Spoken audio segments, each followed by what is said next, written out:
small town of Batesville, Indiana. In fact, my grandparents helped to build the swimming pool and knock down the middle school, and they took a chalkboard out. It was a huge blackboard, and my grandpa cut pieces and he created a little chalkboard just for me.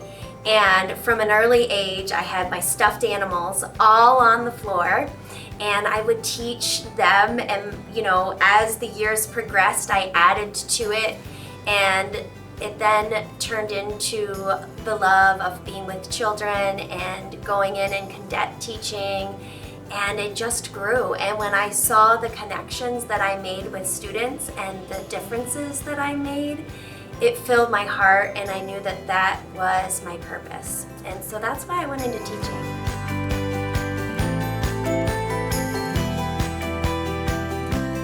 Well, first and foremost, we're a family. This feeling of family, it just goes into the students and into the building and into the care and the thoughtfulness behind everything, from the brick and mortar building to the people that are here, and it is just a great place to be.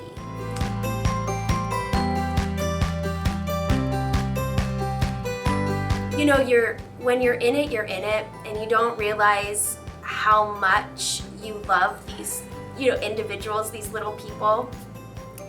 And I will never forget walking out, there was beeping outside my house, and I thought, what in the world? And my husband said, Amy, you better get outside.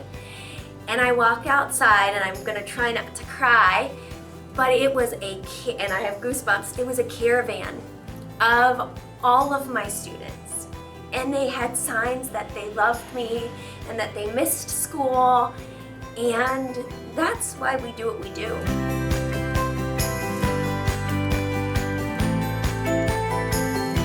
I'm ready for new experiences, new challenges, and I'm ready for them to be here. It's just the electricity in the room when you hear the buzz of kids and, you interact with one another. We're just all really excited. I know I'm very excited to start this school year and start with some new adventures.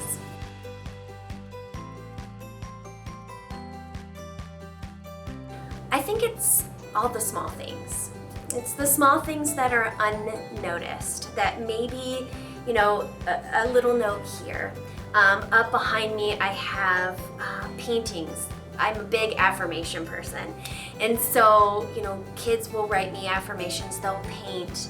It's the little things. It's the day-to-day walking down the hallway and talking to a kid that maybe I don't have. They're not a Ertel kid, but they are because they're in our building. And, that repeated, hi, good morning. And then one day they look up and say good morning. It's just the little things that make it the best job ever.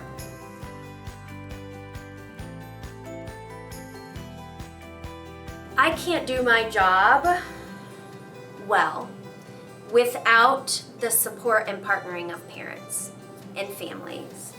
And that goes from the siblings to the pets to the parents and the guardians and the grandparents sometimes. Once you're an Ertel kid, you're always an Ertel kid. So I see families out and about all the time, and although we may give air hugs now, but those hugs, how are your kids, how are you doing? And what's great about it is it's not just me asking about their kids, but they know my family well enough to ask me, how are your kids? How are your family? How are you doing? And again, that's just what makes Scienceville really special.